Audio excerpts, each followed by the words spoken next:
When it comes to advancing the EV landscape, somebody had to be the first to make the biggest and baddest one of them all, and that turned out to be Cadillac. About a year and a half ago, they introduced the all-electric Escalade IQ, but since then, a bunch of new players have entered the mix, from Hyundai, Kia, Lucid, Rivian, and more. But none of those have a name quite as culturally significant as Escalade. So does adding IQ to the end of the name make this a true Escalade? If we're talking about size, then the answer is a definite yes. Starting for the 2026 model year, you'll have your choice between two different sizes of Escalade IQ, just like the original Escalade you can buy today. The standard IQ is already a good bit larger than its gas counterpart, with 13 inches of extra overall length and a 15-inch longer wheelbase. The IQ-L maintains that same wheelbase, but tacks on roughly 4 inches to the rear end. While it may not look like it, the IQ-L is actually 1.5 inches longer than the Escalade ESV, making this the largest SUV ever put into production in America. The visual trickery comes from the longer and more dramatic hood, the more aggressive stance, and the standard 24-inch wheels, which fill out those wheel wells perfectly. At first glance, this does not look like a traditional Escalade, basically because they went for an aerodynamic look, giving it a sloped rear roofline and a raked windshield, with the wiper hidden up here for more efficiency.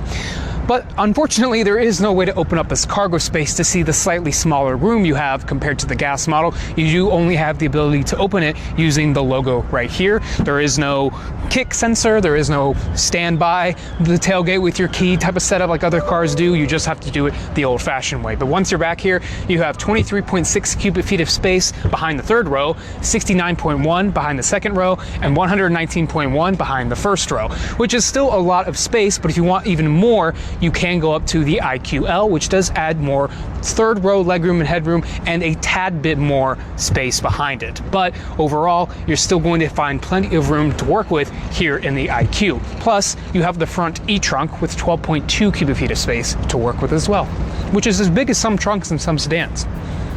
Being a 3-row EV, let's check out the business end, the back seat. Second row captain's chairs are standard. There is no bench available, so if you don't go for the executive rear seat package, you will have a pass-through here. But overall, I have plenty of headroom, even with the massive panoramic moonroof, which unfortunately doesn't have a shade. You actually have to get an accessory that clips on to cover that up, but it does have UV ray deflection, so you aren't going to get baked in the sun or get sunburned from the light coming above, so that is nice, but I really wish they had a power shade like in the Optic. But back to the space, obviously, as you can tell, I have plenty of room, plenty of footroom under the front seat, quite a bit actually compared to some other EVs I've been in. Plenty of knee room. I do like the view of the seat behind me. They've done some interesting design with the dual stitching on the harder seat back portion. Soft matte pockets on both sides. You also have a huge screen right here in front of you to control seats, heating and cooling if you have that option, and any other features like the HVAC controls or the massage if equipped. But again, with that executive package, this screen moves up onto the console, and you even get some trays that fold out, making it more of a VIP, like first class airplane lounge experience. So that is pretty nice, and it makes sense for a car like this to offer that. And the other interesting thing is, if you get the executive rear seat package, you don't lose the third row, which is something that other companies do when they offer that kind of feature. Getting back to that third row is a lot tighter though, because those seats are huge. They're much thicker. They have recline, massage, all these things built in, and there is no pass-through through the middle. So you do have to go through the side. I've heard from others, and I've seen footage, that it is very tight getting back there. But Cadillac said that the third row in the executive seat package models is really for uses in a pinch. And then once you're back here in the third row, if you do have the captain's chairs all the way forward, you have quite a bit of legroom. So if you wanted to slide the seat forward and backward, you can do that to allocate space for the passengers. And overall, even though we have the lower sloping roofline, I at 5'9" still have probably 3 inches of headroom left. So for me, it's perfectly fine. If you're over 6 feet, that might become an issue, though the IQ-L gives you a little bit more headroom because of the boxier shape. So if you have a tall family or a tall group of friends that you are going to have in here all the time, you might actually want to spring for the IQ-L. The one unfortunate thing about this third row is the lack of creature comforts. You will not find third row heated seats like you will on a Hyundai Palisade. There are only 2 USB-C ports, one here, one here. There are 2 cup holders, but the padded armrests here are kind of firm, so this is not exactly the most comfortable place to put your elbow. However, we do have this sort of kind of micro suede headliner going on here, so that is elegant to look at, and you can draw little patterns and pictures and doodles on the ceiling, which is fun for children, I'm sure. But also you have 3 air vents right here, so even the middle seat passenger can have their own flow of air, which is a nice touch. Getting into the Escalade IQ is pretty easy because on the top Luxury 2 and Sport 2 models, you get power doors. What is kind of cool about those doors is you can adjust how far open they go when you activate the power operation. So you can start by having them open a little bit, halfway, or all the way open. So if you're trying to let people in quickly from a curbside pickup, you can go into the system and have the door open from the touchscreen right here. You can also activate it from the handle here or on the handle on the outside of the door.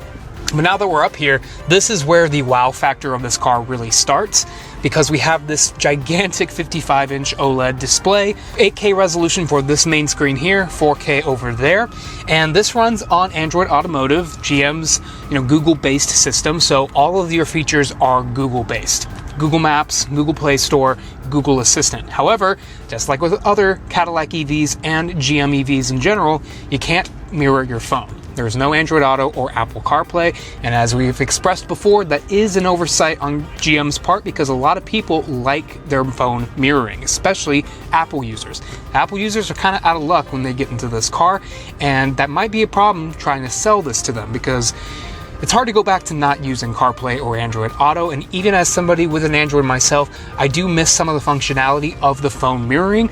There is a lot to use here that does integrate with my ecosystem, but overall, I do wish you had the option for both. But aside from that, what you're looking at in front of you is a very futuristic dashboard, one that we used to see in concept cars all the time. Now it's here in the real world, and Lincoln is doing a similar thing with their cars, but this model right here gives you touchscreen access on this screen and over on the passenger side, unlike the Lincoln. And the passenger display is interesting because unlike other versions of this type of system from Jeep and Audi and whoever else does them, you can't do anything with the maps on that screen. For example, you couldn't have your passenger put in a destination over there and send it to this screen while the person driving is focused on the road. And I will say this is quite a reach. This screen, even for the driver, it is a little bit dangerous to have to reach over here and touch the screen. So I kind of wish they had added a little bit more functionality to that screen for when you have a passenger along to help you. Of course, you can also use the rotary knob down here though, which is nice, but if you want quick access, I would appreciate a little bit more of an easier reach to the screen itself. And of course, you can also use Google Assistant voice controls. They don't access all functions of the vehicle, but you can control climate, you can have it open the doors, do things like that. So it is still pretty cool, and it's still very, very accurate to understanding natural voice commands. So that is really impressive, and I'm glad that we see that here as standard equipment.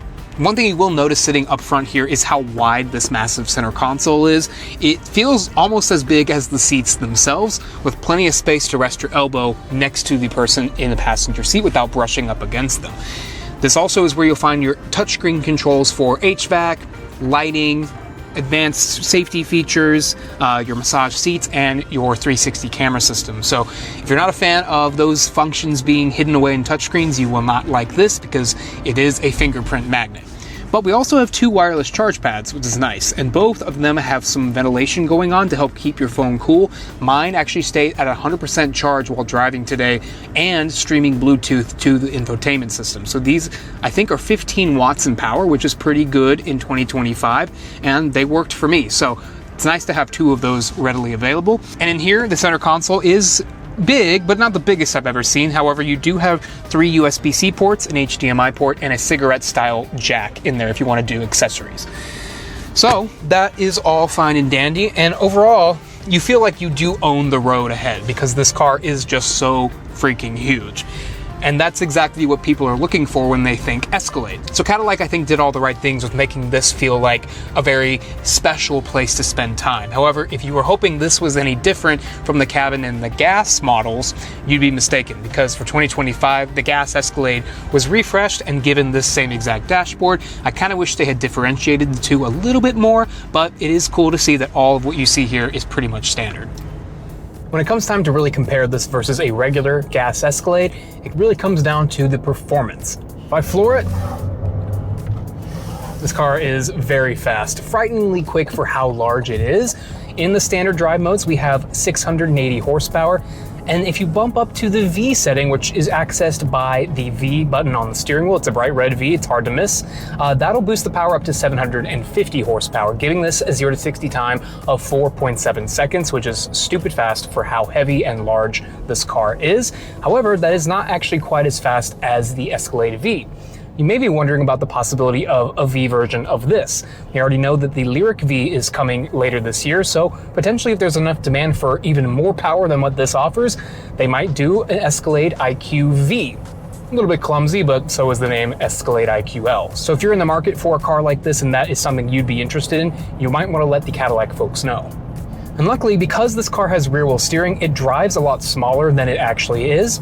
The rear wheel steering really helps in the parking lot situations because the turning circle of this car is only like 1.5 feet larger than that of the old Bolt EV, not the EUV, the Chevy Bolt EV. So that is super impressive. We also have the crab walk mode, but they actually call it arrival mode here in the Cadillac. Crab walk doesn't really scream luxury, so that makes sense, but that allows you to pull into parking spots diagonally. It'll actually slide the car at an angle into spots. And of course, also it'll help you when you're on the highway and you're doing a lot of lane changes. The rear wheels will turn the same direction as the front wheels.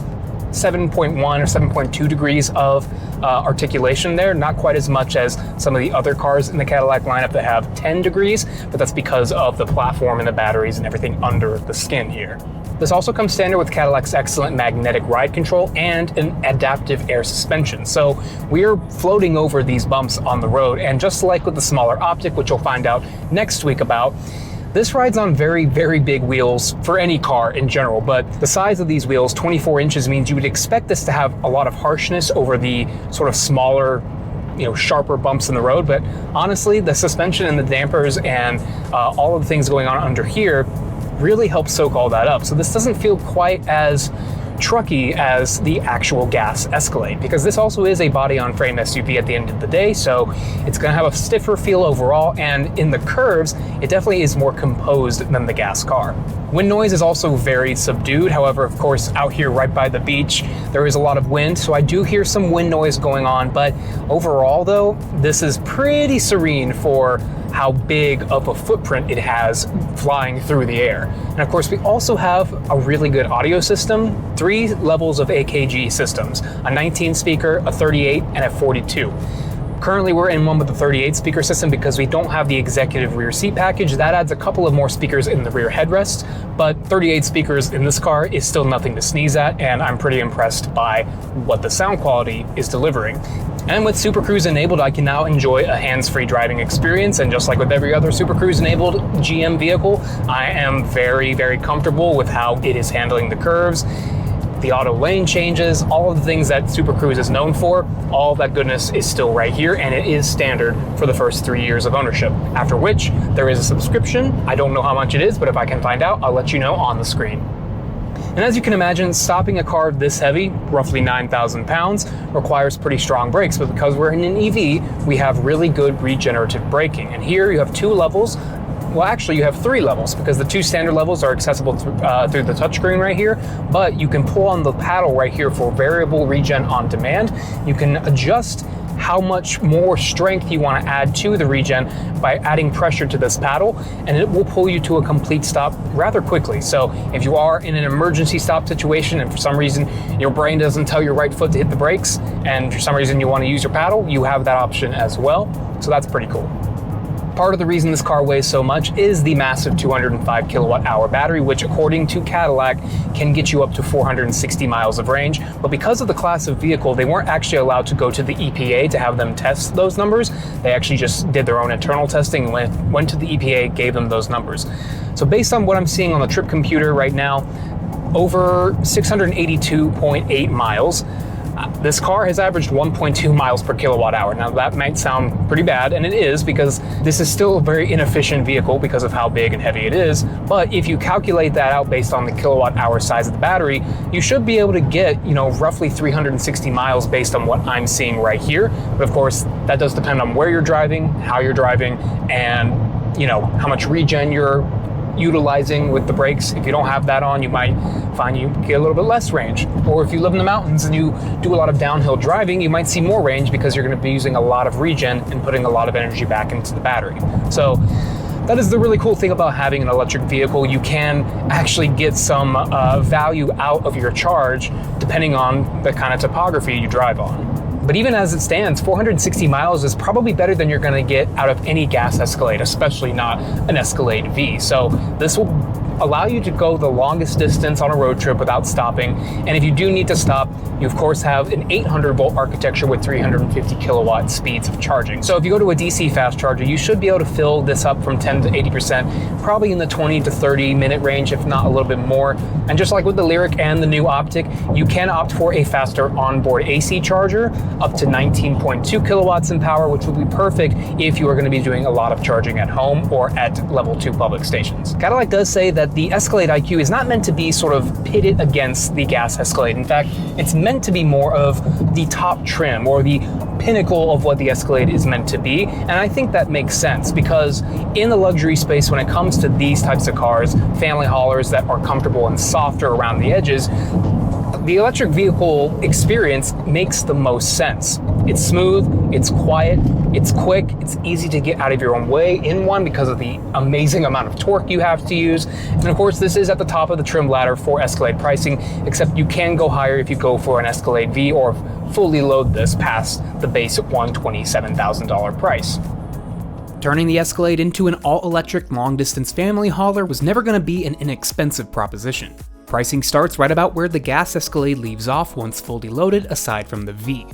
There are 2 trim themes and 2 levels of equipment for each one. The Luxury 1 trim begins at $129,990 including destination, while Luxury 2 slaps a $20,000 markup on the sticker. Justified by extra features like the 4 power side doors, the smart trailering package which throws in the 19.2 kilowatt AC charging upgrade, the 38 speaker AKG audio system, massaging for the front passenger seat which complements the standard driver's massaging seat, memory settings for both of those seats, Novolux seat trim, the night vision camera, and the 126 color 2-zone customizable LED lighting in the cabin. If you want the executive rear seat package, you can get it on both the IQ and the IQL, but only on the level 2 trims. This adds the heated, ventilated, and massaging bucket seats with 14 ways of adjustment, the integrated center console with wireless charging and fold-out tray tables, the dual rear entertainment screens, and a few extra speakers to that AKG audio system for a total of 42. That rear entertainment system can be added without the executive seats for just $1,995. Premium paint colors range from $625 to $5,925 for the stunning Midnight Steel Frost matte paint. And if you want, you can black out the roof on any paint choice for $1,100. Of course, if you get black, it's already a black roof. If you want the sportier look with the darker accents, the sport trims add $500 over the equivalent luxury trims. Full pricing for the IQL is not available just yet, but we know the Luxury 1 trim will start at $132,695 including destination. Fully loaded with all of these options, an Escalade IQ Sport 2 trim costs $167,010.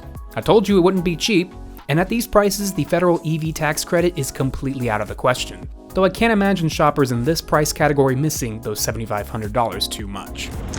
For now, the Escalade IQ is pretty much in a class all its own until Genesis brings out the GV90 later this year or Jeep decides to introduce an all-electric Wagoneer. This will pretty much be the only game in town if you want the biggest and baddest 3-row EV you can get. Cadillac has something pretty special here, and I look forward to seeing it cemented in popular culture here in the 2020s and beyond.